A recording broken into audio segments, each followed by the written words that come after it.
Greetings, Zimbabwe, Africa, and the world. Welcome to In Conversation with Trevor, brought to you by Titan Law. I go beyond the headlines and beyond the sensational. Today, I'm in conversation with Professor Solwayo Ngwenya, the Acting Chief Executive Officer of Mpilo Central Hospital in Bulawayo. Enjoy this inspirational conversation.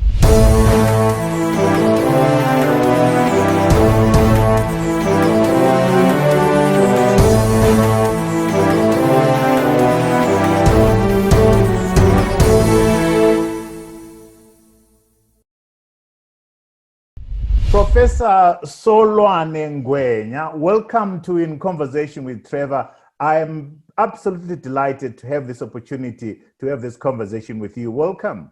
Thank you, Trevor, for inviting me. And I'd like to greet your viewers. Thank you. So we are now back to working from home. As you can see, Prof, I'm not in the studio because of COVID. We're improvising, staying away to ensure that we social distance and we stay safe and we avoid exposing ourselves and exposing others to the pandemic. And I know it's something that you're pretty passionate about. How are you as a doctor managing in this environment, Prof? Yeah, it's very difficult environment because on one hand, you are telling people how dangerous the situation is, but every morning you leave your own family to go and actually meet patients and treat and put yourself in the line. It's a very, very difficult time. But we have to do it because the patients are out there for us. Describe to me, Prof, what it is like for you leaving home in the morning, getting to hospital. You are one of the most important frontline workers. You lead a troop of frontline workers that are providing an amazing service for Zimbabweans. Describe for me what it is like getting into the hospital with the nurses and the doctors at Mpilo Central Hospital where you work. Yeah, you first you have to lead your troops, because if you the leader, all your juniors are looking up for leadership. So you have to really bring up courageous, outlook, and encourage people that no, we have to do this job. We have to maintain our standards. There are people to be saved, and we will see how we go ourselves. We take precautions, and we teach the people that it's important that we look up the people. So when they see the leader leading, they are also going to be inspired and do the work. So that's how we take it head on. We take this virus head on. And talk to me, doctor, in terms of your protection and the protection of the people that you're working with. Are you comfortable with those issues, PPE and all those kind of related safety concerns? Yes, at the moment we have enough adequate PPEs, and that's why we are encouraging people not to get infected, because if the numbers were really to skyrocket, we'll run out of the essentials. And most of these things are very expensive. They're imported by the government outside. They're not something which you can just go and get over. So at the moment, yes, we have got adequate cover for the current levels of infections. But if we were to go into thousands and thousands, we will run out of PPEs and other essentials, essential equipment and so forth. So it is extremely important that we maintain or reduce the level of infections that we are seeing.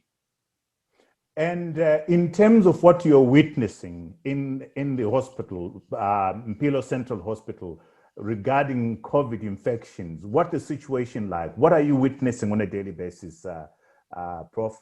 Yes, the first thing that when I get to the office that I see is the people admitted and the people who die on admission. So I see there is an increasing number of people who are coming to the hospital very late with COVID and dying in the process. And then we have a ward where we keep people that we suspect to be COVID, and we do tests and wait and await results and so forth. So in that ward, they stay and we see them and we look after them while they are waiting the results and transfer to the nearest hospital that is a COVID center. So it's an increasing problem. Before we used to have 0 patients, and then now on average, at least We have about 10 to 15 people in that ward for COVID patients, and at least 1 or 2 people dead every day in the morning, brought in by relatives or dying on admission. So you can see that is indeed a worrying trend that is emerging. It must be both worrying and both stressful and both emotional for you and your staff, Prof? Extremely, because these are relatives, the people who come from the townships and so forth. They come and die on our hands. And with this COVID, really, once it's at advanced stage, there's little that you can do. It gives them no chance at all. So it's quite a dangerous job we are doing, and it's also stressful. And at the same time, we have no choice. We cannot leave the hospital unattended. We have to continue working. So there's some element of dedication to duty, sacrificing your life, putting your own life like a neck for someone to chop it. I'm going to come back to the issue with COVID. I know you have very strong views on what we should be doing as members of the public, government, and the authorities, and so forth. But I now want to focus on Professor Solwayo Ngwenya, who he is. You are the acting CEO of Mpilo Central Hospital. You are the founder and CEO of Royal Women's Clinic and professor of obstetrics and gynecology at the National University of Science and Technology. And the fascinating thing is that you are the last born in a family of 20. You currently have 2 wives. You have 6 children. You say your target is to have 10 kids, and you might have even more wives if the 2 that you have right now don't give you the 10 kids that you're targeting for. Talk to me about being raised, Prof, in a family of 20 kids. How was that like, growing up in a family of 20 kids and you're the last born? Yeah, it was quite interesting. And actually, that's what laid the basis of what you are seeing now. I was taught there what to do as a man. So it was a very proud family led by father, who was born in 1905. So he had quite ancient ideas. And you got older siblings whom you have to copy or learn from and so forth. So I think as a last born, you are always struggling to be seen, because people are tired of children. The last born, they are veterans in having children. So the last born doesn't get attention. So you have to struggle and show it yourself that, yes, I'm here. So that thing, bringing led me to where I am now, because I learned everything in the village. Share with me the lessons that you learned from your father, this man who had 20 kids and were the last born. What values, what principles did this man teach you? No, first, he was quite a stoic man. I mean, he walked from Matabele North to South Africa on foot. Wow. So you can imagine going to Johannesburg on foot. And he will leave his homestead and go and come to the work. And later on, he told me, I bought a bicycle, and I will find lions will come for me. I'll go into a tree and tie myself with a belt, and the lions will stare and wait for me until they get tired. So this man struck me very well, that this is a man who's dedicated, who's very attention to detail and so forth. And it's very strong, because now I can't even imagine people walking from here to Harare. They can't do it. And my father went to Johannesburg 6 times. Wow. So he was really a strong man. And he was very alert, sharp, and very intelligent. He didn't go to school, but he was able to make tables, chairs, and everything he did. He taught himself all these geometric measurements and so forth. So in the village, he was a jack of all trades. He will do everything and make things for anything they'll ask him, he will make it. He will be an ironsmith. So that thing of being an jack of all trade, you can see now in my CV, you can see traces of my father. They're doing all sorts of things at the same time. So he taught me. And also when we're plowing, he will get hold of me and put me near the plow and make sure that I did things perfect. And every time we're starting to plow, he will put in poles, straight perfection. And you will ask to guide the cattle. And if there was a deviation, you will ask the car to come back. And so from an age of 5, he put this perfection in my head. And he taught me hard work. And he said to me, I should grow up and learn and be a man. So I am really proud of him. It's unfortunate that he didn't live long enough to see what his son became. I can see. So yeah, that's what I learned. And also about his family. Go ahead, Prof. Go ahead, Prof, about his family. Yeah. No. Go ahead. Yeah, his family was large. I could see that he wanted to leave quite a legacy because by having one or two children, I think he felt that his gene pool. So you can see now in my mentality, I also want to expand my gene pool so that when I'm gone, with another Solwayo Ngwenya left behind. And tell me, what was he going to do in South Africa, having to walk 6 times, you said? What was he going to do? Yeah, that was in the early 30s. He was going to, in the mines there, in the gold mines, obviously, at that time. So Johannesburg was the thriving city. So he went there to work. And then he also, when he finished, he just bought all his tools that I told you about, carpentry tools and so on. And he came home and then he stayed in the village. And so you went to the University of Zimbabwe, Prof. Or maybe before I go there, apart from, you have 6 children right now, you want to go to 10.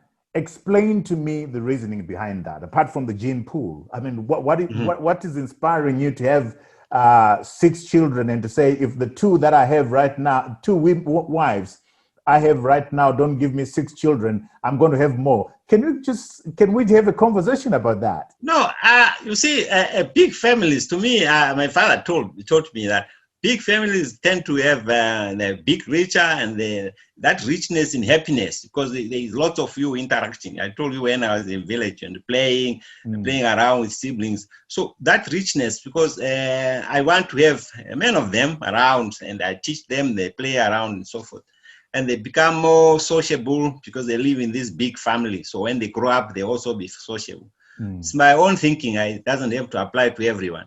So now I've completed almost everything I want to do. And I can see that what is left for me to do is to just have a few more children. Even if I take more wives, that's fine. It's accepted as part of my culture. So to achieve whatever I want to achieve. So you went to the University of Zimbabwe, Prof. And then, but it appears to me that your professional foundation solidified when you went to England, particularly the Huddersfield Royal Infirmary, Dawsbury District Hospital, and the St. James University Hospital in Leeds. Talk to me about the exposure that you got when you went outside the country and build this professional foundation. Yes, so when I finished University of Zimbabwe, first I came to Mpilo and I was a houseman there. And to go to England was $4,000, Zim dollars. And Air Zimbabwe was $25,000 flight. So there was no way. So I bought a combi and I actually worked as a combi driver and made money to take myself to England. And when I got there, I had nothing. I only carried about $2,000 with me. So I had quite a hard time there, but I used the old type of saying, okay, you must be patient, that you learned in the village as a head boy, patience, and so forth, until I got jobs. And I had to drive up and down, Huddersfield, Leeds, and so forth. So in the traffic jam, England is not a joke, it's quite a lot of traffic jam. So that meant timekeeping. You have to arrive on time. The English are conscious of time. You have to arrive on time and so forth. So that solidified me and made me a very high performing individual, because to do these jobs, you have to be quite long shifts and so forth, and they don't allow mistakes and so forth. They're irritated by laziness. So I think they molded me again, taking from the village, British molded me and brought out a better product. And what kind of jobs did you do whilst you were in England, in Leeds, and in Huddersfield? What kind of jobs did you work on? First, when I left Zimbabwe, I went to London. I did a job for free. It's a voluntary job for me to be able to accept it in the system. So I started from scratch. I started from a houseman. I became a senior house officer. And then I rose up. I was actually going for a very top jobs to be a consultant there. I left. So I worked as a houseman. I worked as a specialist registrar, and for a few years, and then I decided to come home. And you are now you've very admirable qualifications from the universities that you went to. Talk to me about those qualifications, Prof. Yes, so when you get to England, you have to write a test called PLAB test. They don't accept your English. They want to check your English and that you are really a doctor. And I passed those ones. Then you have to become a member of one of the royal colleges. So I chose obstetrics and gynecology. So you have to struggle for about 3 or 4 years, write those exams, extremely painful exams. The British are still using, they draw a graph after a Gaussian graph. They believe that only 2.something% is intelligent. They don't, even if you get 80%, they say, no, they haven't passed because you are not in that Gaussian curve. So I struggled with that, but I managed to complete it in 3 years. And so I became a member of the Royal College of Obstetricians and Gynecologists. And then after 12 years or so, then you will be admitted to be a fellow of the Royal College of Obstetricians and Gynecologists. So after 12 years from membership. So many people usually don't get fellowship. They just become members only. For you to become a fellow, it takes a much, much harder work. But you and have... then I'm also fellow of College of East and Central Africa. Yes, the other one is the fellow of College of Obstetricians and Gynecologists for the East and Central Africa College of Obstetricians and Gynecologists. And that's also a fellowship. That one we are awarded as founding members. And then I also did a postgraduate diploma in family planning. And then you have got the MPCHP I got from the University of Zimbabwe. Fantastic. And so, Prof, you have attracted a lot of attention. We've already spoken about COVID, and you're explaining to us the pain of seeing the patients struggling, suffering, and some of them actually dying in front of you. You have been very consistent, Prof, in terms of your message to Zimbabweans regarding the pandemic. Do you think the message that you've been disseminating is getting through? Yes, first when I began, people thought it was a joke and an alarmist and so forth. But now with these rapid rises of deaths, which almost every day you are hearing, people are now beginning to take this thing seriously. So I'm happy that at least the messages are getting home, because the idea is to prevent people from dying from this virus. It's not good to let our own compatriots die en masse. It's not good at all. So I'm happy that eventually the message is getting home. And Prof, if there was one message that you would share with Zimbabweans right now concerning COVID, what would that message be? That message would be, look, we find ourselves globally, even here in Zimbabwe, faced with a terrible, terrible situation of a terrible virus, which nobody knows. Even up to now, nobody knows about this virus. It keeps changing, and it's a killer. And there is no way as Zimbabweans we are going to face this virus. We don't have the resources to face it. If we were to face this virus en masse, we are going to die. If we were to go out and face it, because we have no defense against this virus. Nobody is God. So the moment you get infected, some of them may recover. In the first wave, people were recovering.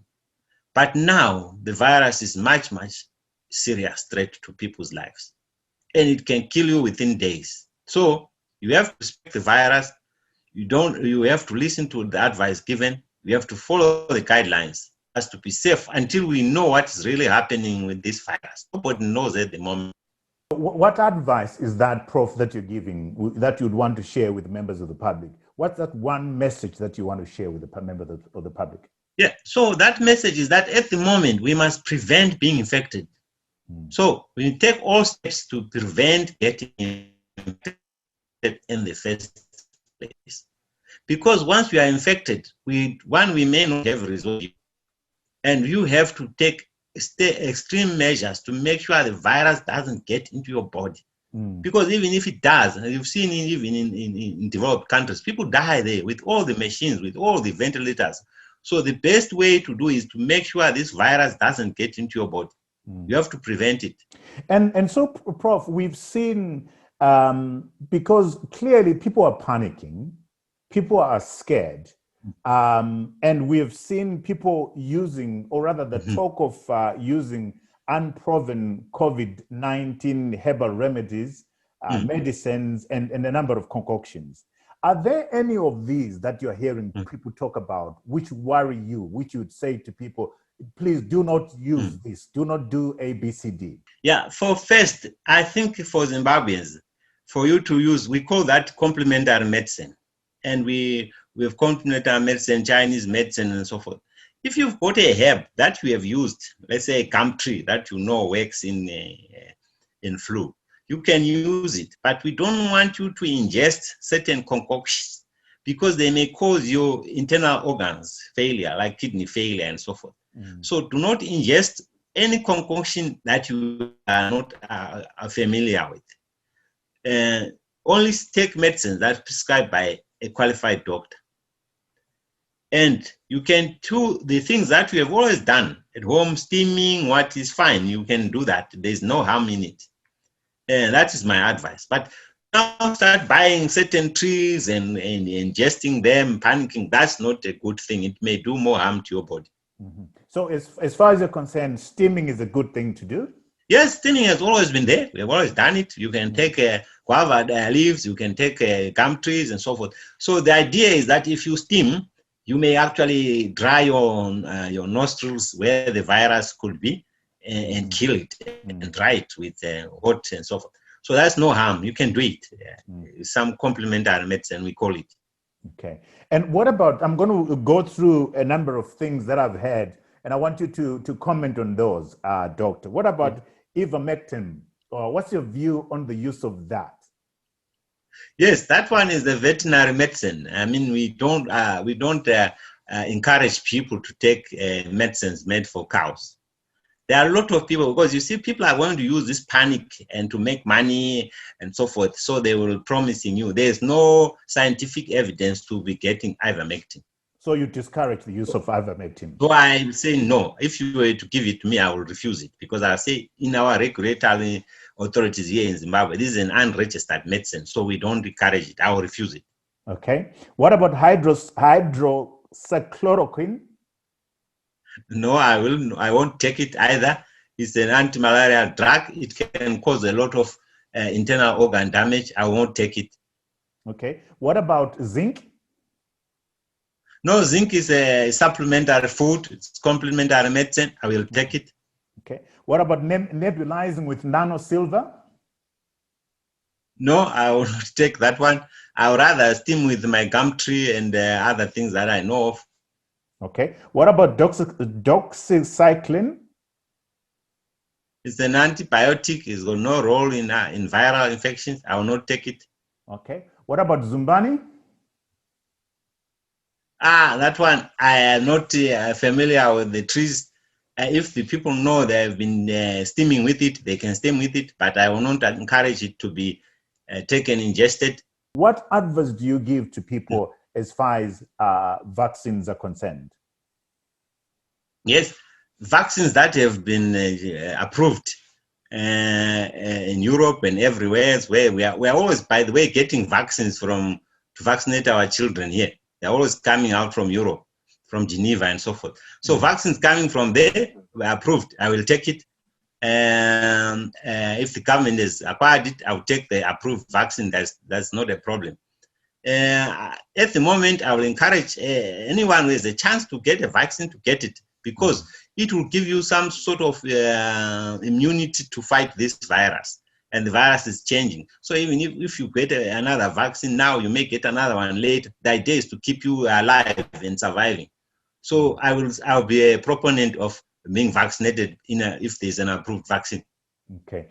Talking of approved vaccines, Prof, we've seen the AstraZeneca vaccine, the Pfizer vaccine coming out, and to some extent, some sort of rigorous ways of ensuring that these are approved. We have not, and we hear of Chinese and Russian vaccines, which do not seem to have had the kind of transparent trials and procedures. What's your views on those? Until these countries, China and Russia, come out, because you see the vaccine have to be global accepted. They have to register vaccines with the global bodies, the WHO and so forth. Once WHO authorizes that their vaccines are safe, we will take them. But if they haven't been vigorously checked, those ones are personally, I'll have a bit of problems taking them. I would prefer that vaccines go through. We have got Geneva all the time. All the vaccines come from there. So if all the vaccines come from Geneva, they will be safe because we're already taking them from birth. And the Russians are encouraged to register their vaccines there as well. Same with the Chinese. So you're saying to members of the public, as long as the vaccines are approved by the World Health Organizations, let's take them. Yes, because right now we have nothing. We have nothing against this virus. We have no defense.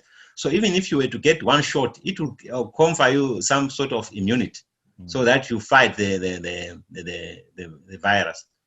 And by the way, all of us, in one way or the other, the virus will get to us because the virus is around. So even after being vaccinated, the virus will still come to you. So once your body has been vaccinated, it will be having a better defense mechanism against the virus. So the first person to queue up, if people are refusing to take the vaccine, I will queue up and take it. You'll be one of the first. All these fears about genetically, yes, I'll go for it because there's no scientific thinking or reasoning to say that the virus is going to change your genetic makeup.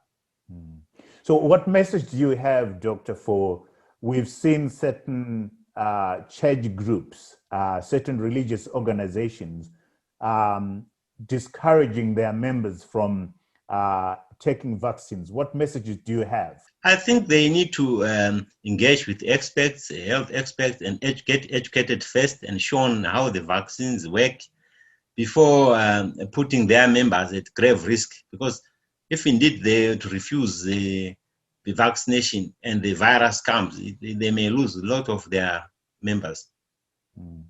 Okay. So let me move on now, Doctor, to you have been since 2016. In the first instance, you were the clinical director, you appointed clinical director of Mpilo Central Hospital, which basically meant that you were de facto deputy CEO. And then in 2020, you were then appointed acting CEO. And the sense that I'm reading around is that there's been huge changes at Mpilo Central Hospital with your coming on board. Talk to us about the condition in which you found the hospital in and the measures that you've taken to improve morale and discipline at Mpilo Central Hospital.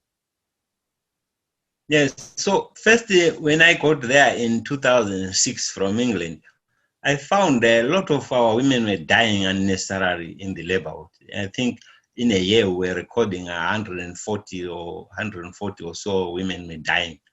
And as of this year, last year we only lost 10 in the whole year. So I found that first the major problem there was discipline amongst our juniors. So I had to instill some sort of discipline to show them that life is really, really important. We cannot switch off your phone and let a woman die in labor. So those are the changes of leading, clinical leadership, accountability, asking staff to account for their actions. Why the woman died? Why didn't you do this? Why?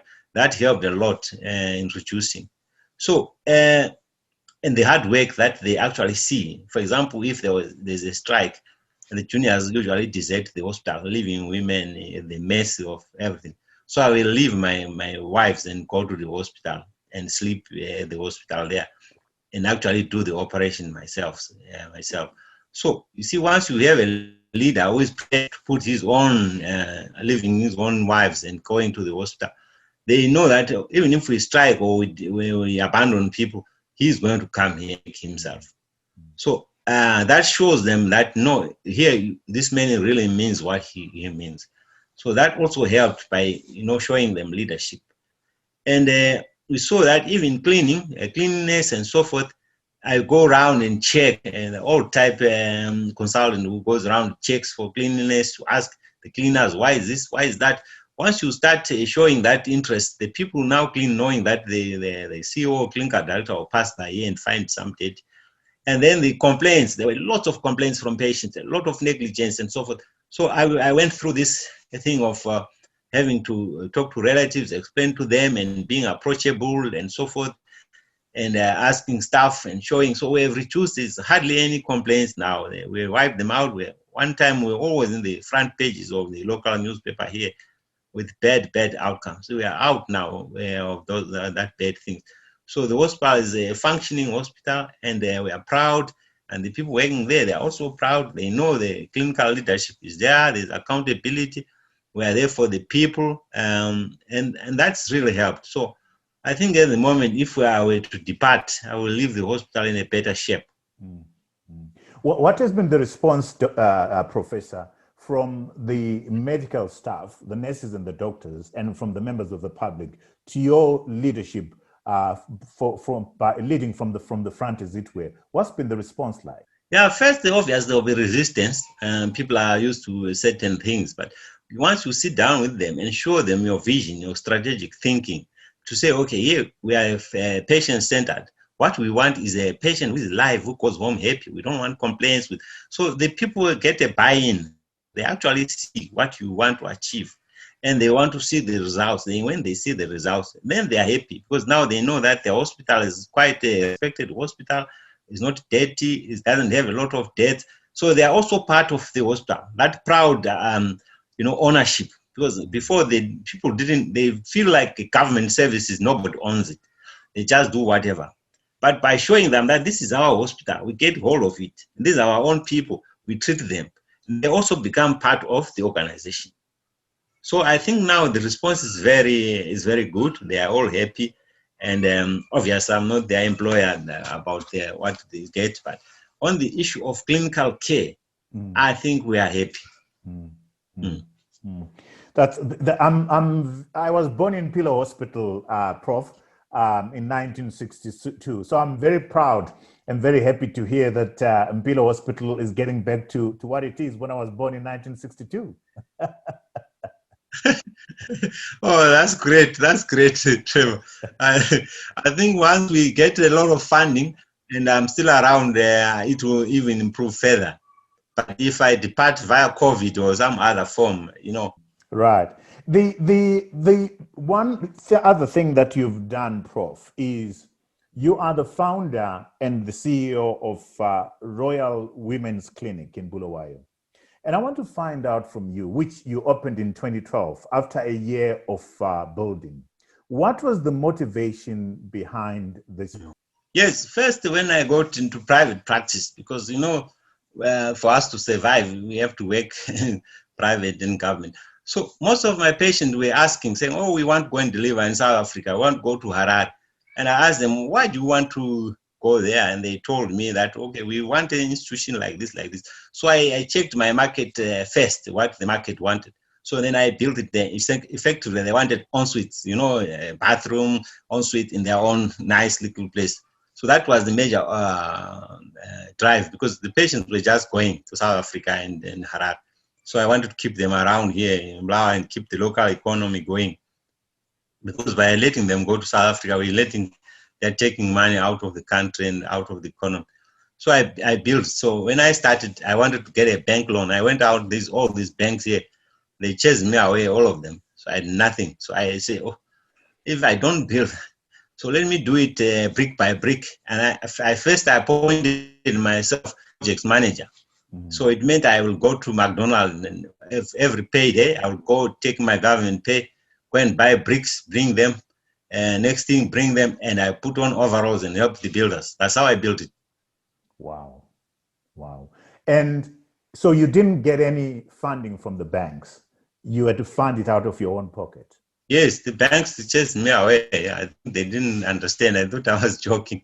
I mean, you get a little a man coming looking for money, they won't give. So anyway, I said, this is good, because now you see, I'm not owing anybody. I'm not in debt. If I take in a bank, I will be in trouble. The bank looking after me. So now I'm in financial independence. I'm very happy. When I look back, I say, oh, thanks. The banks did well by chasing me away. So talk to me now, Doctor. The Royal Women's Clinic in Bulawayo, of which you are CEO and founder, has been running now for 9 years. what facilities do you offer in the first instance? And secondly, your staff complement, what does it look like? Yeah, first, it was built in like 4 phases. First wing was mainly maternity and delivery and so forth. And then the quality of service was good. The men came and complained that, wow, you are a man, how can you build a hospital for women only? I saw that as a man myself, I will need care one day. So I extended the place to include a section for the men. So we also offer some services for men patients. We also have a neonatal unit, obvious, for women. The early babies that are born, we look after them there. I think the smallest we have done is less than a kg. They've gone home from there. And then we built another ward, quite big. And when I look back now, the ward is almost look like it was for COVID. And so one of these days, I could be taking COVID patients because the way I designed it many years before. And when you look at it now, it looks like a perfect COVID ward. So we offer almost, surgical operations. Men come there, hernias and what, different doctors. There is not only maternity, although it's offering quite a lot of services. Staff complement right now, we have about 27 workers in the hospital. And how many children have been delivered at the Royal Women's Clinic in Bulawayo? Yeah, so far we are more than 2,500 babies have been born there. And the market, remember I said the market was a little bit exclusive because these are people who want to run away.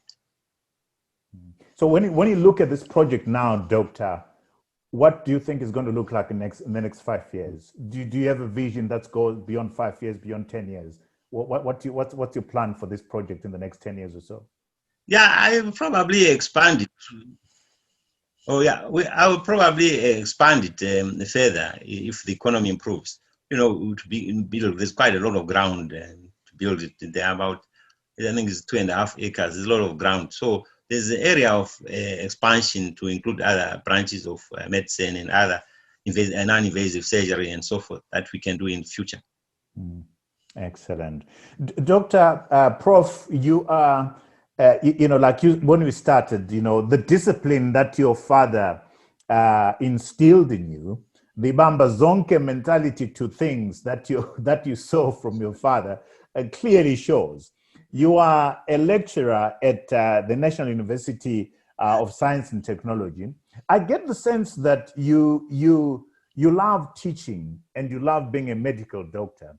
If one had to put a gun on your head and say, decide which one of these to take, which one would you choose? Teaching full-time or being in medicine full-time? Probably if you put a gun, you'll have caused a lot of, because I can't function for one. I was made to do a lot of jobs at the same time. I will probably choose the university, taking my age now and doing less work there than being a clinician walking up during the night. But I would rather you don't put the gun. And talk to me about the joy that you get from teaching. I see you have postgraduate students, quite a number of them, which in itself must be mentally challenging quite a lot. What gives you the kick as far as teaching is concerned, Prof? Yeah, the teaching, what you want to do as an individual, you want to create your own prodigy. You want to create yourself, You can create by having children, but it's going to take years for them to get. Some of them may never even get there. You will not be alive. So then you've got colleagues, the junior colleagues. So you want to teach them and groom them so that they're a prodigy of you, that one day when you depart, the Mpilo hospital will continue with the same mentality of the people there. So that's what gives me an edge to try and produce some copies, copies of myself. That's fascinating. And I see, Prof, you haven't stopped learning. You've actually embarked right now on a PhD in statistics, in reproductive health, and you aim to graduate in November 2021. So talk to us about the focus, the main thrust of your research, your PhD thesis. What are you looking into, Prof? Yeah, now when I finished, I saw that I finished everything. I thought I finished learning. Then I saw that, no, I want to develop something that can be helpful to the women. So most of our women, they suffer from preeclampsia, high blood pressure, and pregnancy, and they are in Binga. And there's no way in the rural areas there to tell them to check that this person is high risk of dying. So I said, if I go back to do research, I want to do a statistical, so it's called statistical risk predictive models in predicting adverse outcomes in preeclampsia.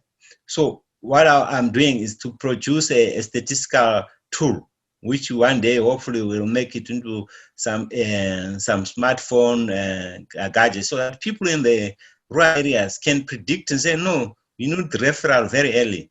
And that will lead to saving a lot of lives for women and their unborn children. I couldn't do this without going back to school. So I'd go back to school to learn and develop this model. And I've done the model and it's being marked, and I should graduate by the end of this year. So and then that model is going to put even greater emphasis and leave a lasting legacy so that women can be saved, countless lives can be saved. That's why I went back to school. And you're doing this PhD with the National University of Science and Technology, where you teach. Yes, it's quite funny. You know, I have to settle. It's under applied sciences, and then I'm a professor over there in medicine. But when you go there, you're a student, which is good. I found that statistics, you know, brightens your mind even further. So, but I am sure this one will be my last time to graduate. I will hang over my boots. Wow. We look forward to seeing the results of your research and your PhD thesis, Prof. Prof, there's obviously a lot of young people who are looking at you and who consider you their role model, who see your academic achievements, what you've done at Mpilo, your continued dedication and hard work as far as academia is concerned, your hard work in building this hospital that you put up for women in Bulawayo. What message would you have for these young people that look up to you as a role model in all those facets of life? Yeah, what should be a learning point here is that I had myself had a lot of obstacles, a lot to overcome. So our young people should not see an obstacle and then give up. They should try and keep trying until the doors open. And this can be achieved by being disciplined, dedicated, hardworking. You will get something. You can't just achieve anything by dreaming and not doing it. So I think they shouldn't feel hopeless. And if they were to look at my life, it has been a life of hopelessness, but I turned most of the adversaries into success by doing those things I've mentioned: dedication, hard work, and so forth. So once you do that, you set up yourself for success. Have you ever felt like giving up on anything, Prof? No, I haven't. Actually, I haven't. I'll tell you a story. When I was 11, and this is an enduring story. I was 11, and the banks of Changan River, I saw a python, and I said, this water python. I didn't have a watch by then, but I think it was around about 10 o'clock. So I started fight this python, and fought this python on the ground. Fought it. Obviously, this was a long time. It's not now. Otherwise, I'll be arrested for poaching now. Fought this python, and it went into a tree. And in the tree, I continued fighting this python using sticks until it fell down, and I finished it off. I carried it over around my neck and went home. And my mother thought I was an ardent hunter by then. I used to take a lot of guinea fowls and so forth. You know, I was free every time during the war. I mean, there was no policeman there. So this thing of fighting a python, I think it took me more than 6 hours to bring down that python, an 11-year-old. And when I see most 11-year-olds and they see a lizard, they freeze. Or even a man, you tell them there's a snake in the house, they run away. So I think that one gave me this courage that I've taken through. And the hard work and the concentration were willing to fight a python on the ground and a python on the tree. It needs a lot of concentration. And Prof, being turned away by the banks as you were building the women's hospital in Bulawayo, Talk to me about that. Did that not tempt you to give up and walk away? Talk to me about that special moment when they say they couldn't find you. They couldn't find you rather. What went through your mind? I had already made up my mind to say, okay, this is what the patients want.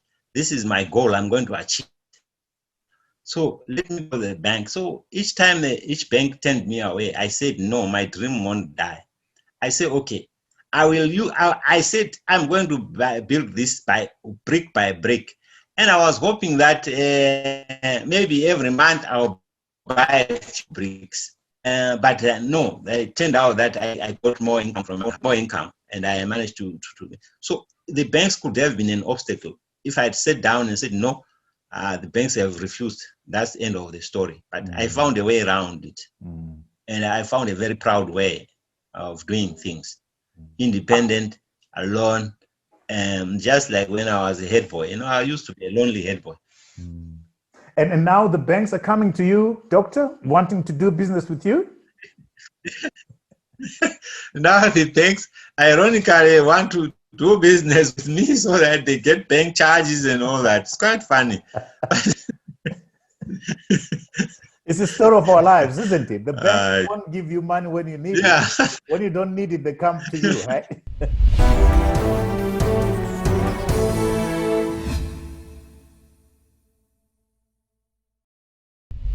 Doctor, tell me, do you get time to read anything other than academic books and research materials? People who watch this show all over the globe love reading books. Do you read books? Do you have any books that you'd want to recommend to our book-loving followers? Yes, I think my favorite books, first one is Lord of the Flies by William Golding. The man describes, that's how I learned how to use English, and it's a masterclass. Right. I don't know if you know Lord of the Flies. Yes, I do. Yes, I do, Prof. It's marvelous. Then the second one, obviously, I did literature, Lady Macbeth and Company, and that lady in that book by William Shakespeare. And the third one is obvious. Our iconic Things Fall Apart. All right. Chinua Achebe. The greatest African. So those are my three books that, to me, if you brought them to my grave, I'll wake up from the grave.